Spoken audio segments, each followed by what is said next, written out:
So hello guys, welcome back to my channel. Having just driven the Lavida, I was allowed to walk around at least the new Volkswagen T-Cross. I cannot actually wait to drive this. This is probably one of the best looking crossovers out there. Look at that. This is the SE variant, the top of the line one. So heavily debated rear brake lights, but for me, I like it. I also don't mind this. It's fine. So this is the SE variant. And this is the base S variant. So you can already tell the differences between the two variants. No fog lamps. The wheels. This, the chromey bits. Panoramic sunroof. This one is only a plain black one. See here, this is black too. And the roof rail as well. No chrome on the door here for the S variant. At least the rear looks kind of the same, the rear lights I mean. No reverse camera for the S variant. The SE has fake exhaust but doesn't have the chrome bits around. Here, interior of the S. Okay, that's it, plain black. All of them do not have central armrests. But this one at least has the one USB-C, one USB port. No rear aircon vent, but there is a cubby space here. No idea what that's for again, but anyway. No seat pockets as well here. This is fabric. The SE variant is all leather. And there's no panoramic sunroof. I think I just said that. This is weird. I'm in the passenger side. Yeah, it's still alright. Like a normal Volkswagen, like what I have driven, the Santana GTS, the Lamando. It's fine. S has a smaller screen compared to the SE variant. You still have that vlogging place for your camera here. I think you can also put your phone there. Glove box. It's deep, okay, but it's decent. Oh, double glove box. You can put your documents here and probably something else here. So 12-volt socket here, pad for your phone, tilt and telescopic steering wheel, bottle holders on either door, and cubby spaces. So let's see the visors. Nope. Okay, let's go to the SE variant. Oh yeah, one cool little feature I found for both T-Cross variants. There's a little Volkswagen logo here. It's hidden, so that's kind of like an Easter egg. So inside of the Volkswagen T-Cross SE variant, whoa, look at that. That's two-tone. It's still plastic in both variants, but at least there's a leather-ish type here. So sitting here inside the Volkswagen T-Cross SE, as you can see, it feels more premium. Okay, there's leather now with the two-tone white and black. This part is still fabric. This one's the leather part. But aesthetic-wise, look at that. It looks so cool. You even have red stitching here on the seats. And the party piece of the SE, panoramic sunroof for better view and lighting inside the cabin. As I said in my Cherry Tiggo 2 review, this has one of the best interiors in a subcompact crossover. Hands down. Look at that. Red here, all across. The S had the swoopy thingy, sticky uppy bit, whatever you call that. This one's just a flat, plain red trim and a gloss black trim here as well. Glove box still the same. So you don't have a hidden glove box anymore, unlike in the S variant. Bigger touchscreen here. Supports Android Auto and Apple CarPlay as well. That's good. This is no longer a blank font system, as I mentioned in the Nissan T70Z walk-around. Still have the classy looking gauges here. Still the same steering wheel. You have your cruise control here. Adjustments for the infotainment. Probably for your phone as well. Same story here. Red trim here.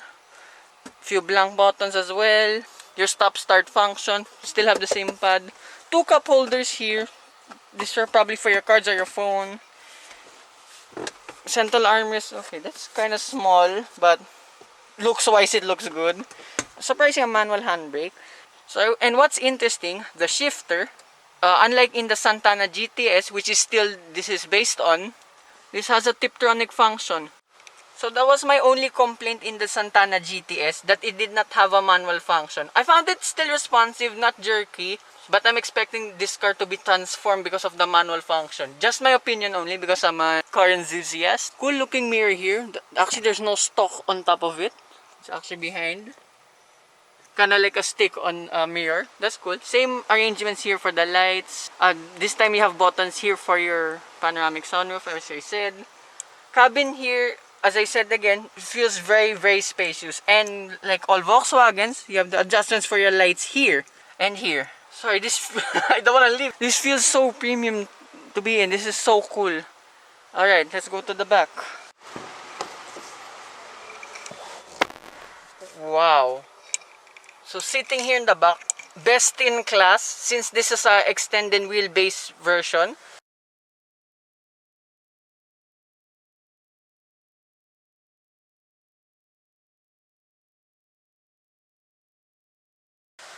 One of the most spacious subcompact crossovers I've tested so far. Look at that.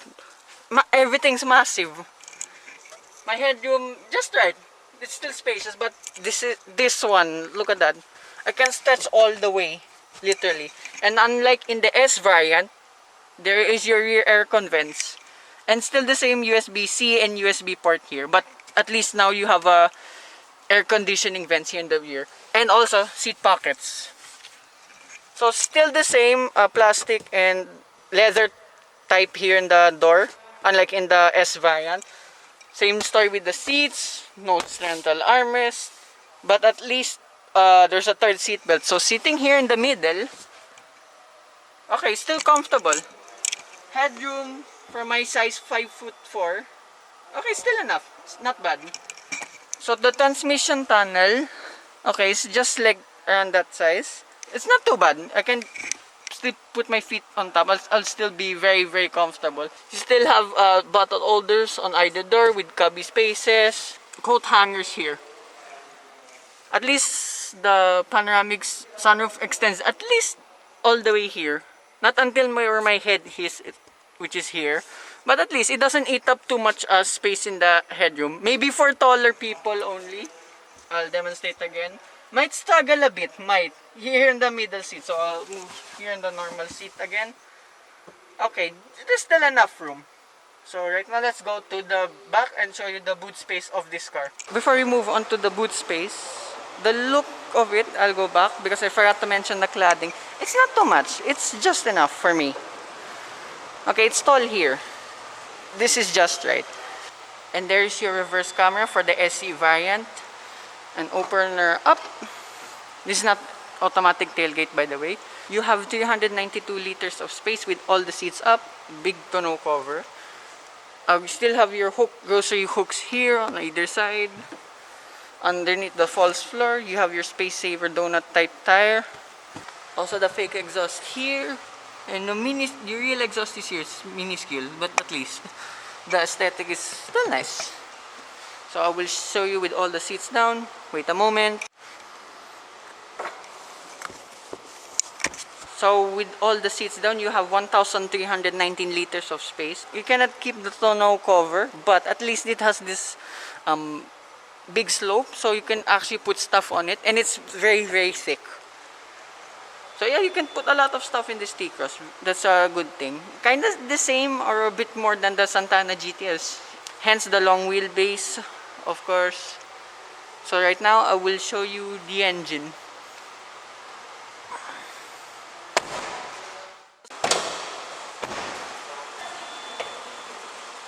So open up the engine, you have a 1.5 liter 4-cylinder naturally aspirated engine. Same in the Santana GTS.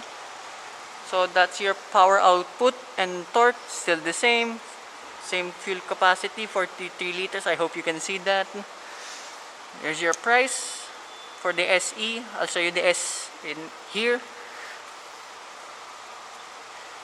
So first time I've seen Volkswagen in the brochures, there is an official 0 to 100 kph time. It's 13.3 seconds, which I know is 1.1 seconds slower than that on which is based the Santana GTS and what I drove.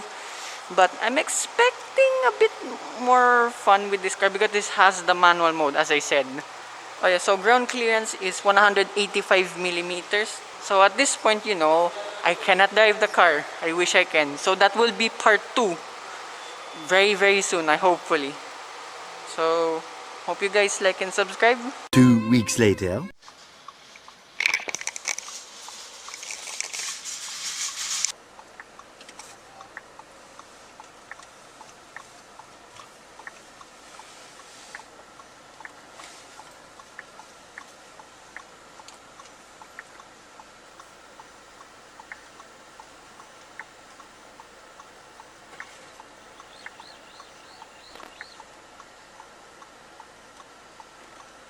So, driving the Volkswagen T-Cross. Oh, this is so good. It's so good. Underneath, this is basically the same as the Santana. But unlike the Santana, this is 6-speed paired sa dual clutch now. Yes, sir, 6-speed. This is way better program. Look. And I'm just in D mode. Yeah, it's not too powerful. It's not a sports car, but it's so comfortable and power's not that bad too. In D mode, the Santana had a lot of hesitation. This one not so bad. I did already 1 lap around Landers, surprisingly again. The comfort and handling is next level, I can say. This is the longest subcompact crossover in its class and possibly the most comfortable one too. Look, I went to that bump. I forgot even there was a bump there. That's how comfortable this thing is. The staying of the Santana, my only other complaint is it was quite heavy. But there's good feel, but it was quite heavy. This one is just right amount of feel. And it's not too numb, no, but just the right amount of feel. And it's very light too, not compared to the Santana. And this is my new favorite thing with the T-Cross. There's a manual mode, Tiptronic function. Look, kickdown is so fast. And also I tried it changing gears, not bad here. There's a slight delay, like almost a second-ish, but it's not too bad. I take 1 second delay manual mode than having no manual mode at all. This is so good. Actually, it's a fun car to drive.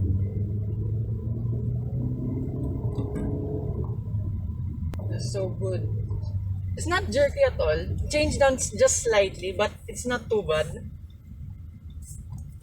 Body roll, there's slight only, but it's not a sports car. It's not too bad either. And unlike in the Santana, and which in that Santana was good, this one's way better.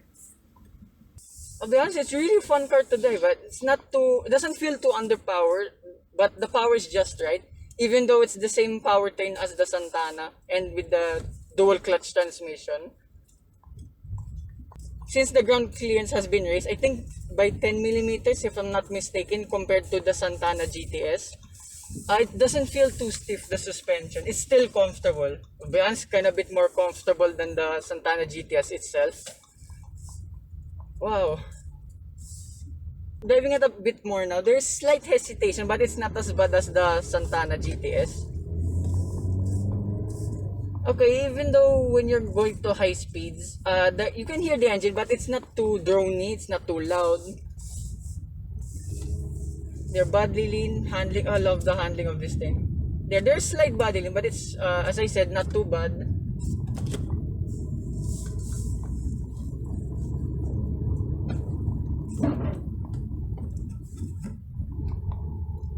Okay, it's not that jerky, not at all. Even though changing up or changing down.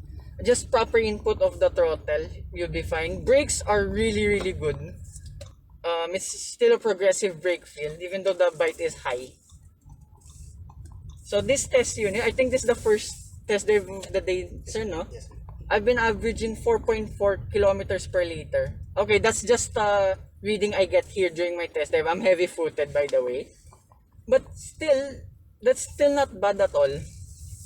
So, when you get to highway speeds, yes, it will be more economical than how I'm driving this thing.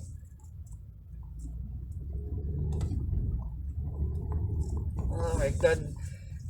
I know I keep saying with crossovers, I like to buy them. This is definitely in my top 1. And I forgot the panoramic sunroof.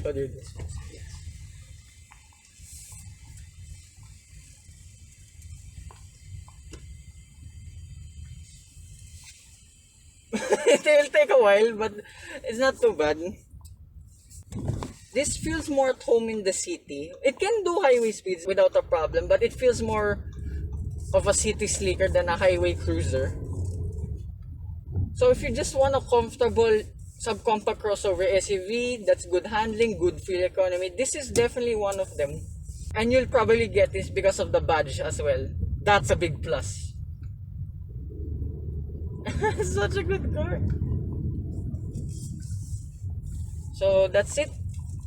that's all I can say about the Volkswagen T-Cross. So hope you guys like and subscribe, and I'll see you with more future car reviews. Bye bye.